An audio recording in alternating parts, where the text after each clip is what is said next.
Vamos ahora a dar paso a nuestro último ponente, que es Paco Vaquero, maestro jubilado, coportavoz autonómico de Verdes Equo Canarias y miembro de Humanistas por la Renta Básica Universal. Adelante, Paco, cuando quieras. Yo le podía haber dado algún minutito a Marcos también, yo voy a ser más corto, ¿no? Siempre me dicen que hablo mucho, así que... Bueno, en la ponencia, en el título de mi ponencia ponía hacia una ecología política de inspiración humanista. Entonces a mí me parece importante explicar qué quiero decir con eso y después entramos en el tajo, ¿no? Yo cuando digo humanista, y siendo muy sencillo y casi de perogrullo, lo que estoy diciendo es que el valor y la preocupación central en este trabajo es el ser humano. Por supuesto, todos los seres humanos, ¿no? No es una concepción de la cultura, no es una concepción de la patria, de la sociedad, de la naturaleza, etcétera. Es el ser humano, es la esencia del nuevo humanismo universalista, ¿no? Esto ya delimita una diferencia con otras tendencias.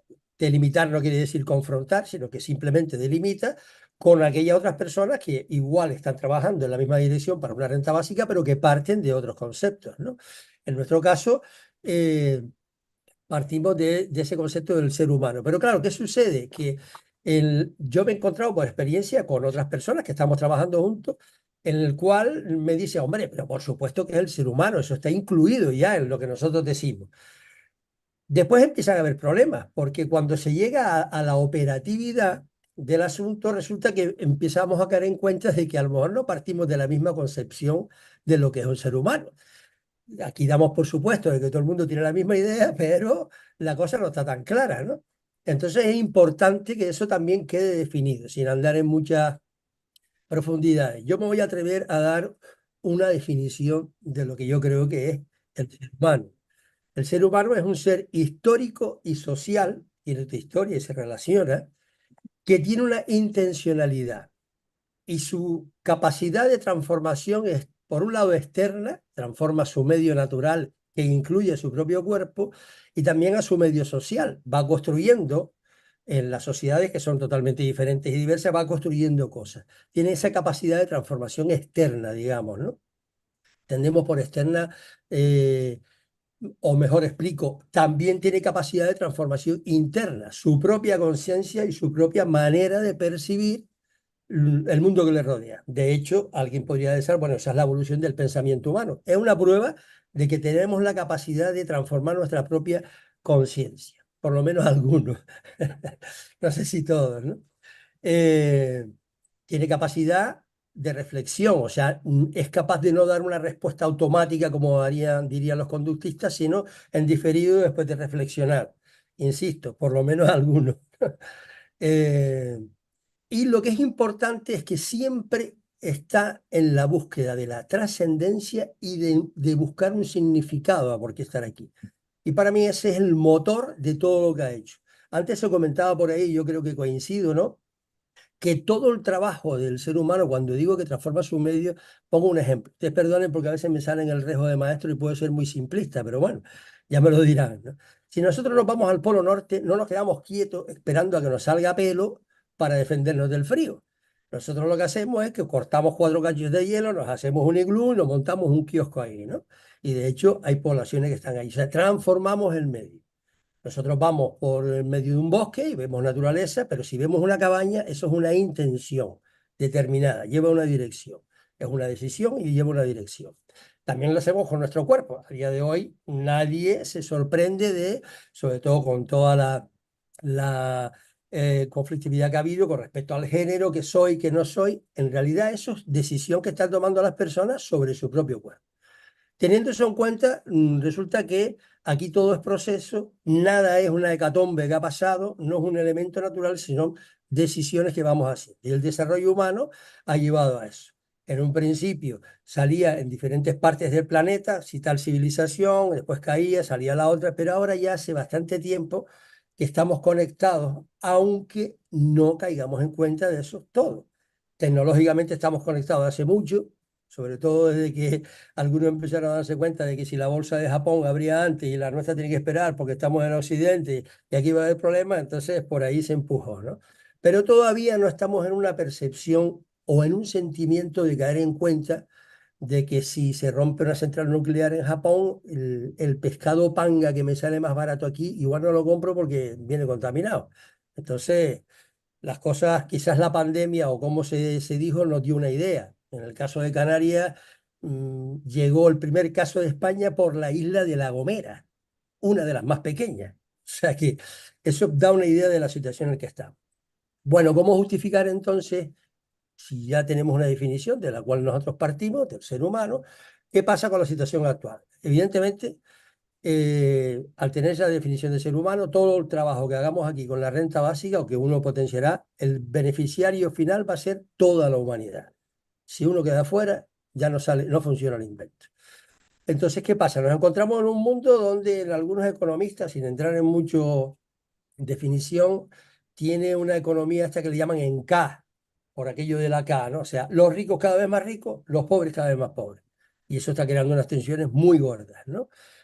Porque es insostenible mantener, y en eso coincido con algunas de las cosas que estaba contando antes Marco, dentro de este sistema capitalista. Es imposible que lo que se haga desde el punto de vista de la justicia social, de la justicia climática, de la transformación energética, es imposible que funcione si se sigue con el crecimiento. Es imposible. Nosotros tenemos un caso en Canarias, en Gran Canaria se pretende hacer, ha empezado con la construcción de una gran central hidroeléctrica en el centro de la isla que rompe espacios naturales que ya habían sido delimitados por ley, pero que no se respeta, por una supuesta necesidad energética. Cuando lo coherente habría sido pues empezar a desarrollar, animar y fomentar las producciones de energía en cooperativas y en pequeñas comunidades, como se hace en otros sitios. Bueno, ante esto, nosotros entendemos, si partimos de esa definición de ser humano, vamos a la Declaración de Derechos Humanos. En la Declaración Universal de los Derechos Humanos dice que todo ser humano tiene derecho a la educación, a la salud, a la vivienda. No dice que usted tiene derecho a la salud si se ha portado bien, no fuma y no se va de marcha. No dice que tiene derecho a una vivienda si usted ha hecho las cosas bien y no, no, no, no. Es un derecho que por el hecho de nacer ya lo tenemos. Y ese es nuestro planteamiento con la renta básica. Es un derecho. Con lo cual ya no se discute, es un derecho. Le podremos dar una forma, tratar de discutirlo, pero es un derecho humano. Habrá que ponerlo en formato de ley y pasarlo a la Constitución para que no venga el partido siguiente y hablando coloquialmente la cague, ¿no? Ya ha pasado en Estados Unidos, sorprendentemente, yo buscando datos, cuando Nixon se estuvo a punto de hacer una renta básica, fue aceptada por republicanos y demócratas, fue aceptada por el Congreso y en el Senado la tumbaron y ya pasó varias veces. Hay muchos casos ya, además, que demuestran, resumiendo un poco todo lo que a veces batallamos desde la renta básica, de justificar que sí, que no pasa esto, que pasa lo otro. Ya hay suficientes datos para saber que el comportamiento de las personas está muy lejos de A, dejar de trabajar todo el mundo. En todo caso, se cambia de trabajo o se busca menos tiempo de trabajo para hacer lo que realmente uno cree. Entendemos trabajo como empleo, que es hacer algo para alguien, no lo que uno quiere hacer. Eso también hay que diferenciar. Por otro lado, fomenta el desarrollo de iniciativas y de una economía instintivamente o de cajón por propia lógica entre las personas cuando se tiene ese sostén. Y lo que sí aparece es que para los políticos, para ellos, lo que están es políticamente inviable porque les quita pues la posibilidad de mantener el control. Ya eso sería otro tema, qué tipo de democracia tenemos, etcétera, etcétera. Pero volviendo al Tajo, eso es lo que sucede. Hay muchos ejemplos desde el mismo Alaska, en donde hay un trabajo de Scott Benson específico sobre la inflación, de tal manera es que nunca ha producido inflación ni subida del índice de precio al consumo. De hecho, el jueves pasado estábamos en un debate, un intercambio sobre la renta básica, estábamos explicándolo, iba a decir un ejemplo sobre esto y precisamente había una economista que dijo, no, no, no, no, no hay problema con la inflación. En todo caso, el peligro sería la deflación. O sea que todas esas historias y bulos que Marco, corren alrededor de la renta básica, voy cortando, Marco, sí, no, 2 minutitos tienes. sí. Venga. Todo eso que hay son bulos que no interesan. Por otro lado, hay que ver y acabar yo lo he centrado, bueno, ¿qué impacto tendría en cada uno de nosotros? Vamos a poner la situación cada uno. ¿Cómo me muevo yo? ¿Dónde voy? ¿Qué consumo? ¿Qué hago? ¿Qué no hago? Si yo tuviera una renta básica. Posiblemente eso habría que pensárselo, cada cual tiene su situación. Yo coincido con Mari Carmen que en la movilización somos los que tenemos un cierto protección para poder trabajar y tener tiempo a hacer cosas. ¿Qué pasa? Los derechos humanos, por ejemplo, son plataformas para el inicio de un desarrollo, no es un punto de llegada, es un punto de partida. Y así se plantea también la renta básica. Posiblemente si hubiera una renta básica, y esto lo digo en base a todos esos ejemplos que comentaba, se desarrollaría posiblemente más comercio local, habría menos necesidad de moverse, posiblemente habría un menor espacio de esa España vaciada, en el caso de nuestro país, posiblemente empezar a cambiar sin hacer ninguna normativa las costumbres de las personas. Porque si bien es cierto que la renta básica, el objetivo, por lo menos como lo planteamos, es superar que nadie esté por debajo del índice de la pobreza. Todo lo demás hay que añadir otro tipo de política. Esto es una propuesta política que necesita una política económica. Entonces, teniendo en cuenta eso, y para finalizar, ¿cómo funciona la conciencia del ser humano? Nosotros primero decimos, vamos a la luna, y después empezamos a trabajar para llegar a la luna. No dijimos, bueno, a ver cómo lo hacemos. No, no, no. Yo creo que nosotros en estos planteamientos ya hay que irlo cambiando, de hecho lo vamos a preparar. En las próximas reuniones con personas decimos, mire, te guste o no te guste, vamos a suponer que vamos a hacer una renta básica y vamos a ver qué tenemos que hacer para conseguir esa renta básica. Y eso es un paso diferente.